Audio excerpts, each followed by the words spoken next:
신들은 스스로 자기 이야기를 쓰지 않았습니다. 누군가가 써야 했습니다. 누군가가 듣고 기억하고 입에서 입으로 전하고 마침내 기록으로 남겨야 했습니다. 신들이 아무리 강해도 기록하는 자가 없으면 잊혀집니다. 오늘 밤 이야기는 신들의 이야기가 아닙니다. 신들의 이야기를 기록한 사람들의 이야기입니다.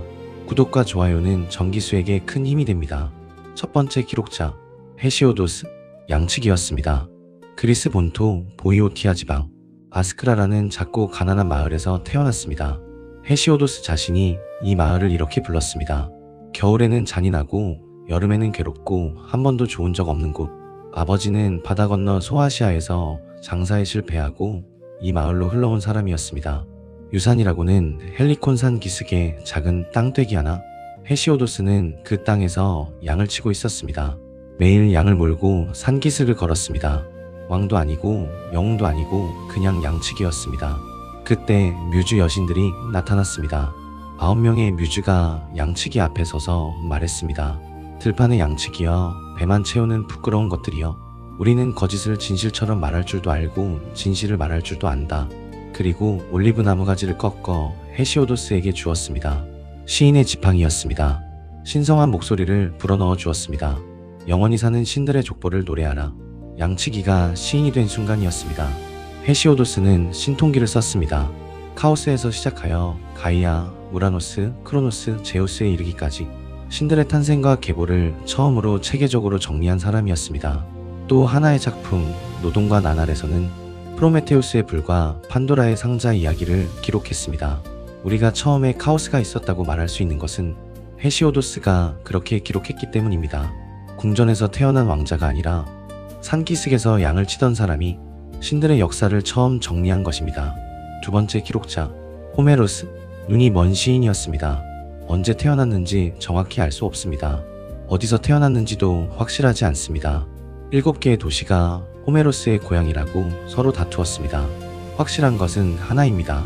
고대 전승에 따르면 호메로스는 앞을 볼 수 없었습니다. 하지만 보지 못하는 눈으로 누구보다 선명하게 보았습니다.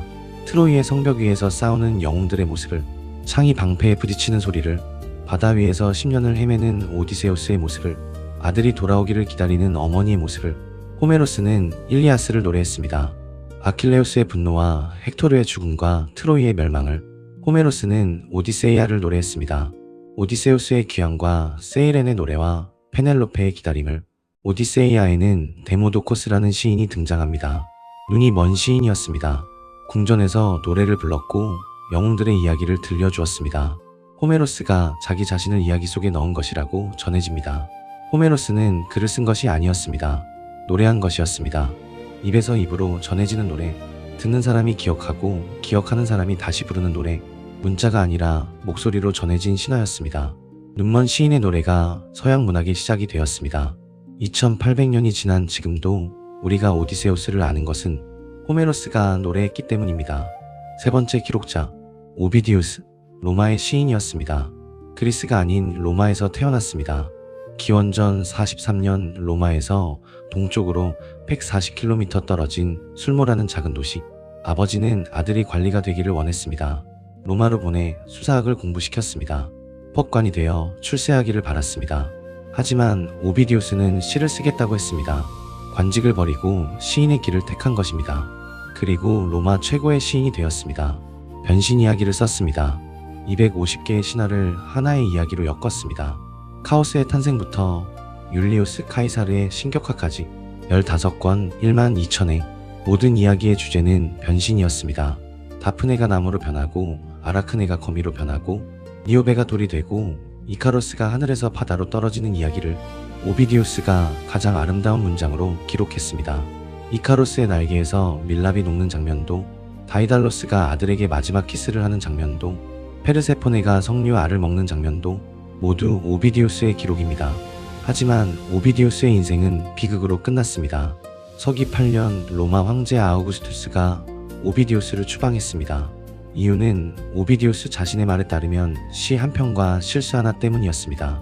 정확한 이유는 2000년이 지난 지금도 밝혀지지 않았습니다.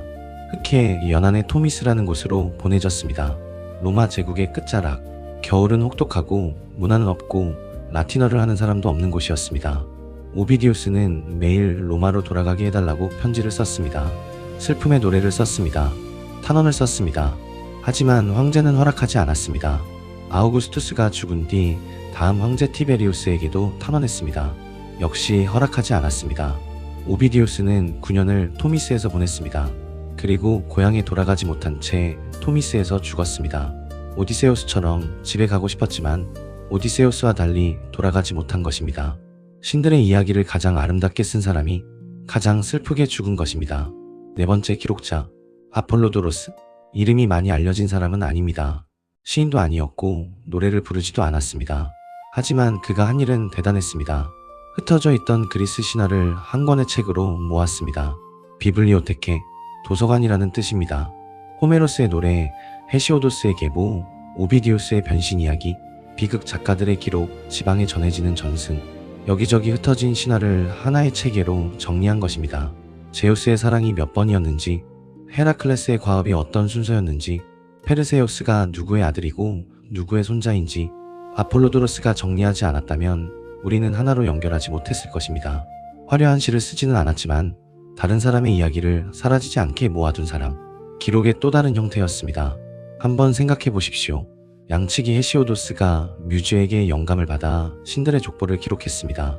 눈먼 호메로스가 보지 못하는 눈으로 영웅들의 노래를 불렀습니다. 로마의 오비디우스가 고향에 돌아가지 못하면서도 변신의 이야기를 남겼습니다. 아폴로도로스가 흩어진 이야기들을 한 권의 책으로 모았습니다. 이 사람들이 없었다면 신들은 잊혀졌을 것입니다. 제우스의 번개도, 아프로디테의 사랑도, 오디세우스의 귀향도 누군가 기록하지 않았다면 바람처럼 사라졌을 것입니다. 이야기는 기록하는 자가 있어야 살아남습니다. 듣는 사람이 있어야 이어집니다.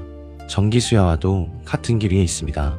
헤시오도스가 양을 치다 뮤즈를 만났듯이, 호메로스가 눈을 감고 노래를 시작했듯이 전기수도 어둠이 내리는 밤마다 이야기를 들려드렸습니다. 그리고 여러분이 들어주셨습니다. 매일 밤 이야기를 들어주셨습니다. 댓글을 남겨주셨습니다. 구독을 눌러주셨습니다. 다음 화를 기다려주셨습니다. 이야기꾼은 듣는 사람이 있어야 이야기를 할 수 있습니다. 여러분이 전기수의 뮤즈였습니다. 그리스 신들의 이야기는 여기서 쉬어갑니다. 하지만 전기수야와는 끝나지 않습니다. 다음 이야기는 바다 건너가 아닌 이 땅의 이야기입니다. 518년 27명의 왕, 그리고 472년의 기록, 조선왕조실록. 그리스에는 헤시오도스와 호메로스가 있었습니다. 조선에는 사관이 있었습니다. 왕 앞에서 붓을 들고 왕이 한 말, 왕이 한 일을 빠짐없이 기록한 사람들, 왕이 그것을 지워라라고 명해도 지우지 않은 사람들, 목이 달아나도 붓을 놓지 않은 사람들, 기록하는 자가 있었기에 조선은 잊혀지지 않았습니다. 태조 이성계가 칼을 들고 새나라를 세운 밤부터, 세종이 백성을 위해 글자를 만든 날부터, 사도세자가 뒤주에 갇힌 날까지 그 모든 순간을 사관이 기록했습니다. 신들의 세계에서 왕들의 세계로, 올림포스에서 경복궁으로 다음 장을 넘겨보십시오. 다음 밤부터는 조선의 왕들이 기다리고 있습니다. 오늘 밤 전기수야와는 여기까지입니다. 구독과 좋아요는 전기수에게 큰 힘이 됩니다. 알림을 켜두는 것도 잊지 마십시오. 안녕히 주무십시오.